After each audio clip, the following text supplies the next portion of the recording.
Il faut que ce soit. Ouais.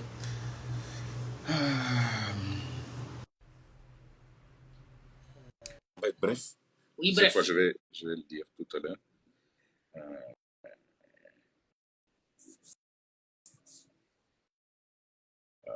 Bon, dès que tu as 10, c'est pas grave, parce que peut-être que les gens reviennent. Oui, oui. On attend juste d'avoir quelques personnes et on va faire très brièvement maintenant. On va faire très, très brièvement. Attends un peu.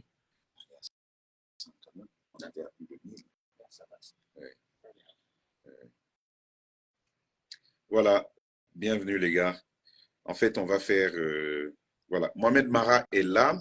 On va le faire brièvement maintenant, défaut de charge. Donc, allez à ces éléments point par point et puis on va laisser nos auditeurs avoir leur avis, se faire leur opinion dessus. Donc, je fais ça. Ce que je voudrais noter, c'est la gravité. On n'a pas été. Donc, Jacques, je vais te demander, on n'a pas été brouillé. On n'a pas été brouillé pour des raisons de sécurité nationale, finalement. Nous l'avions dit dès le départ que c'était du pipeau, c'était un mensonge.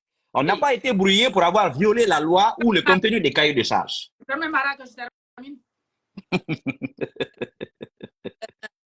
Je disais donc que la gravité des propos, c'est lorsque, bien entendu, ils ont pris un caractère ethnique à deux niveaux. En parlant du directeur qui aurait été voir le président après pour lui demander de l'argent. Diané dit que le directeur en question aurait dit parce que nous sommes les mêmes. Et en s'adressant à nos amis de Cancan, nos confrères, elle ajoute, vous, on est tendre avec vous parce que vous êtes de Cancan. Nous sommes les mêmes. Elle est à la HAC. Ouais. Elle est au sein d'une institution constitutionnelle. Elle calcule ethnie. Elle a des réflexions d'ordre ethnique. Pour ce qui est de l'affaire de l'argent, puisque évidemment, on a dit que les gens sont allés émarger. Si on se met ici à dire on n'a rien reçu, c'est sa parole contre la nôtre, ça n'a pas de sens.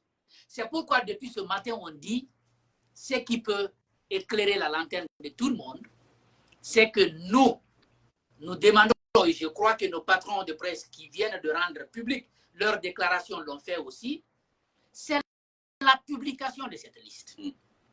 Il faut que les deux commissaires de la HAC aillent jusqu'au bout et qu'ils aient le courage, s'il faut dès après notre live, de publier cette liste. C'est ça. En ce moment, il n'y a plus de discussion. Est-ce que c'est vrai? Est-ce que c'est faux? Est-ce que vous avez pris de l'argent ou pas? Alors, on me demande, est-ce qu'on ne signale pas notre live donc en mettant des cœurs? Oui. Il signale notre live. Voilà. Il signale notre live. Préserver l'intégrité du live. Allons-y. Parce que la publication de cette liste va mettre tout le monde d'accord, va mettre tout le monde, si vous voulez, à l'aise, parce que chacun saura désormais qui a été à la présidence, signer, prendre un engagement à l'effet d'être tendre avec le CNRD ou alors pour le soutenir tout simplement. Parce que c'est eux-mêmes qui ont dit il y a une liste. La liste, c'est la pièce et qui émergerait chaque mois. Oui, donc c'est la pièce à conviction. Il faut publier cette liste, nous le disons. Et la déclaration des patrons de médias qui vient d'être rendue publique, et je crois que les médias qui sont autorisés à continuer à émettre reviendront là-dessus très certainement.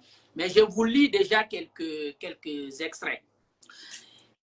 Les patrons de médias condamnent avec la dernière énergie cette sortie hors sol et calomnieuse des deux commissaires de la HAC, condamnent le silence coupable de la HAC face aux violations répétées de la loi sur la liberté de la presse, interpellent les associations de presse à prendre leurs responsabilités face aux violations de la loi sur la liberté de la presse et à ces accusations sans fondement, exigent des deux commissaires la publication des preuves soutenant leurs allégations,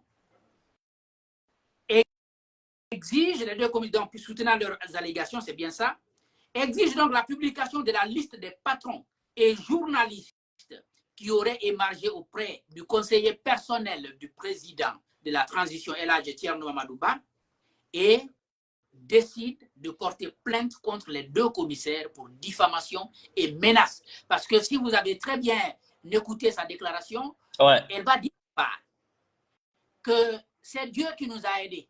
Sinon, quand on était en émission le mercredi 22 mai, que le CNRD avait décidé de venir nous attraper en studio. Donc, c'est la HAC qui dit ça. Et puis, vous avez entendu l'autre chose, je crois que nos amis sont revenus là-dessus, et puis on vous a expliqué, celui qui se met en travers leur chemin, ils vont vous séparer la tête du cou. Et vous savez ce que ça veut dire. Je crois que c'est bien ça. Et ça, c'est une menace. Et puis, alerte la communauté internationale, nationale et internationale sur les menaces d'attentat à la vie de toute personne, y compris les patrons des médias qu'ils sont, ainsi que les journalistes. C'est donc en substance la déclaration faite par les patrons de médias. Nous avons dit, en tout cas, s'ils ne faisaient pas cette déclaration aujourd'hui, demain, on allait être avec eux. Mais évidemment, ils ont décidé de porter plainte. Et aux dernières nouvelles, les avocats seraient en train déjà de travailler. Oui, je vous le confirme. Je vous le confirme. Les plaintes sont pratiquement prêtes. Très bien. Voilà, je pense qu'on devrait les servir. On va les citer directement à comparaître. On ne va pas remettre ça à un procureur. Parce qu'on sait comment ça se passe ici. Les procureurs, ces derniers temps, aiment pleurer pendant les procès. Et on va pas attendre ça. Donc, on va les citer à comparaître sûrement. Et vous savez, il faut servir 8 jours au moins avant la date qu'on donne.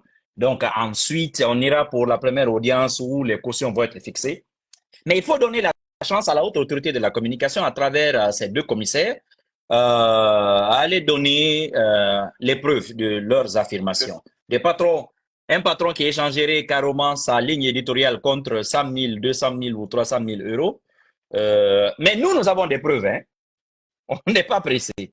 Et ça, je vous l'annonce sur mon honneur. Nous avons des preuves. On n'est pas pressé. Nous sommes derrière nos avocats. Et nous allons crescendo. C'est tout ce que moi j'ai à dire. Voilà. Donc, je pense qu'on a fait la tour. Vous avez vu ce que ça fait, hein, le chômage. On a fait le tour de la question. On a fait le tour de la question, du sujet de l'actualité. Vous avez certainement votre avis, mais nous souhaitions vraiment avoir ce live, cet échange avec vous, parce qu'entre vous et nous, s'est établie une relation de confiance. Et c'est grâce à cela, grâce à cette réputation que vous nous écoutez et que vous nous suivez.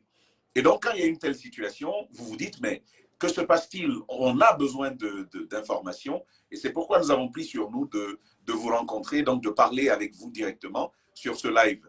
Nous avons dit, nos patrons doivent porter plainte parce que la relation de confiance que nous avons doit pouvoir rester intacte entre eux et nous, mais également entre eux et vous. Il y a une sorte de contrat entre nous qui fait qu'on n'accepterait pas que nos patrons restent silencieux sur cela.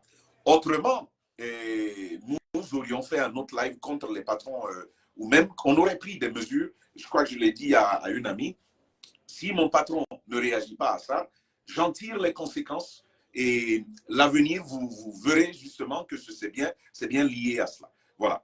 Donc, ils ont pris sur eux de porter plainte, ils ont écrit, ils ont donc émis cette déclaration qui est publique désormais. Vous allez la lire tout à l'heure, elle est déjà en notre possession. Je vais même la partager sur ma page et vous allez la lire. Donc, ils condamnent ce qui s'est passé, ils sont révulsés par cette sortie, ils décident de poursuivre les deux commissaires et ils les invitent surtout à publier ces listes-là parce que c'est important. Et deux autres éléments importants. La présidence ne va pas rester silencieuse dessus. On peut être resté silencieux sur le carburant, sur les plaintes de nos compatriotes, sur la consommation d'un carburant qui cause du souci à leur voiture. On peut être silencieux là-dessus. On peut avoir gardé 3 jours durant du silence sur l'explosion de Kaloum. On peut rester silencieux sur les cas de prévarication qui ont été portés dans l'espace public, mais lorsque la réputation de la présidence est à ce point entamée par un discours institutionnel, la présidence va clairement devoir réagir. On attendra du conseiller, on attendra de Moussa Moïse, on attendra de la présidence et qu'ils nous disent ce qu'il en est. Est-ce que la présidence serait devenue un foyer de corruption à journalistes? C'est ça ce que la dame nous dit. Est-ce qu'ils vont s'accommoder de cette image où l'on présente une présidence qui corrompt des journalistes pour obtenir d'eux qu'ils disent ce qu'ils souhaitent entendre? La présidence va devoir, je le crois, s'exprimer sur le sujet. La HAC doit réagir à ça parce que la gravité à ce niveau, c'est de présenter l'institution comme une HAC, en fait, qui devient un hic, pour parler comme Babila. Mais la réalité, la voici. Une HAC qui dit le pouvoir se fiche de nos lois, ce qui les intéresse, c'est rester au pouvoir, c'est se maintenir, et ils sont prêts à écraser quiconque, à couper la tête à quiconque. Ils le disent de cette façon-là. C'est la HAC qui le dit, parce que ces commissaires ont pris la parole au nom de la HAC. On attendra une réaction de la HAC. Et au cours d'une mission officielle. Officielle, c'est pourquoi il s'agit de la HAC. Donc, si la HAC normalement, d'ailleurs, les associations de presse, si elles veulent être conséquentes, devraient aujourd'hui adresser un courrier à la HAC demandant le retrait de l'ensemble de leurs représentants. C'est pas compliqué. Il ne faut pas.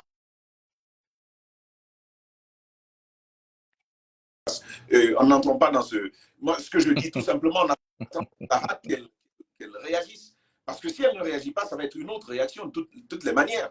Ça veut dire qu'elle partage pleinement l'idée que. Elle partage pleinement l'idée que.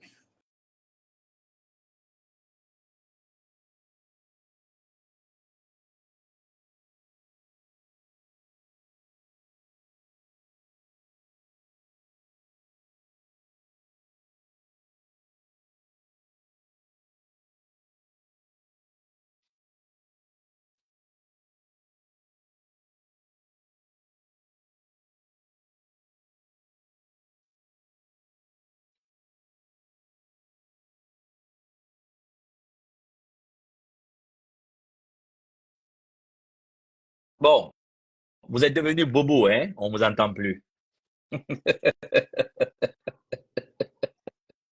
Vous êtes devenu bobo, on n'entend plus.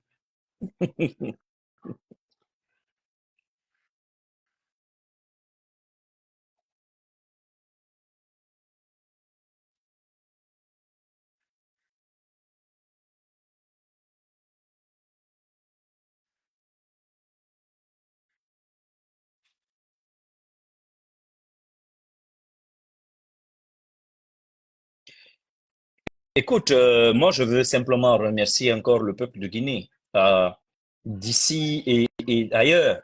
Toutes ces personnes qui pensent à nous matin, midi, soir.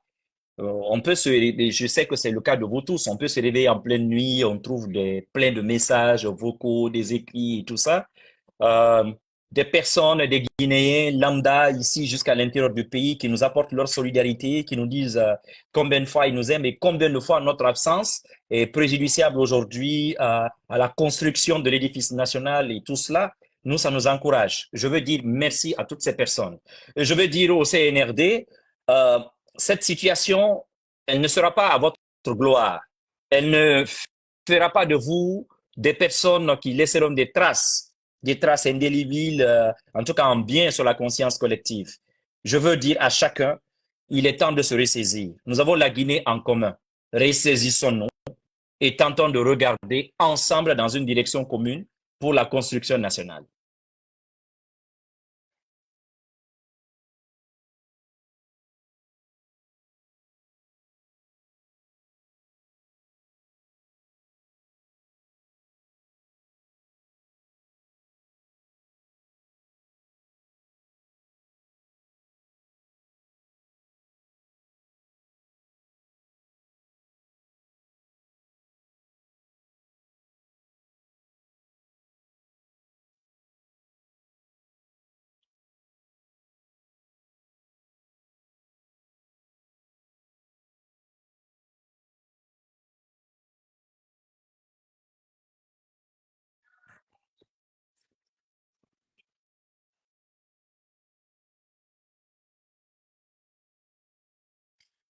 Moi, je ne me reçois plus, messieurs. Je ne me reçois pas non plus. Donc, allez, en tout cas, bye.